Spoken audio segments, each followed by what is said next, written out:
For the Fog of War, we're just going to take a look at the basic overview for it.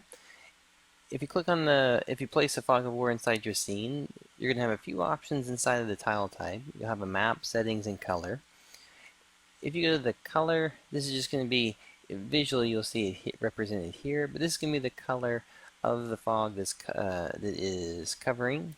So for instance here, if we turn this one to black, and then our filter type, we'll start it off with a smoother filter for it.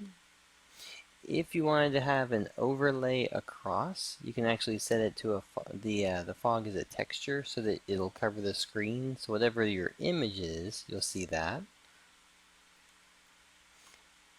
Inside of the map settings, you're going to have the size, map scale size, is how large you want your map to be. The resolution size is going to be how many pixels is the image going to be, so 128 pixels. Usually you don't want to go over anything more than 500 plus.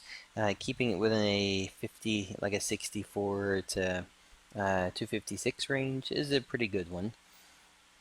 The offset is just simply saying moving your image left and right inside the scene. The square itself is going to be based on center of camera when it comes in. Eventually we'll add an offset so that you can track it directly in the scene as well. We'll take a look at the additional properties over here in just a little bit in a different video.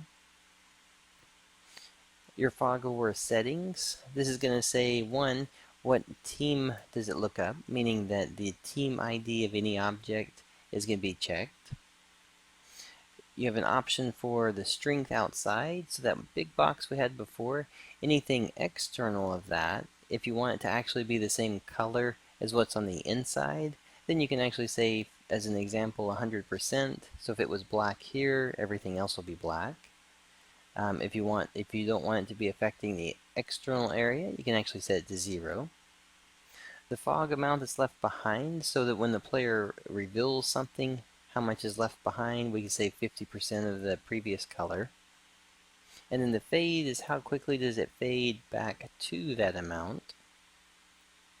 Alright, so with just this inside the scene, if you place a Fog of War in the scene and then you place a object, so when it comes to any other tile, you're going to have two options for them. You're going to have an option for a Fog of War unit and a hiding option. We'll take a look at with the player or any object you want to emit a light so that it removes the fog. You can apply the unit for it. So we'll say Fog of War unit enabled. You have an option for several things, and we'll take a look at different videos for those, but we're going to say that it's a circle. We're going to say the radius is about 25. And we'll say that the inside radius is a little bit smaller so that it's a smoother transition, and we'll look at those a little bit more in detail later. Alright, so just with this, I could go ahead and push play. And when it comes in, you'll notice that now we have the circle around the player, and then there's a little bit of that shape behind it, which is actually just the fade happening from it. So then when you start to reveal the items, anything with colliders, notice that I'm able to get close to the objects with the collision, and we'll take a look at why you can see and not see certain parts of it. Alright, so this is going to be the kind of an introduction to the Fog of War system, and just a few of the features that you can use with it. We'll do a few more videos and kind of cover the rest of the stuff so that you can kind of get hopefully a good handle with all the things it can do.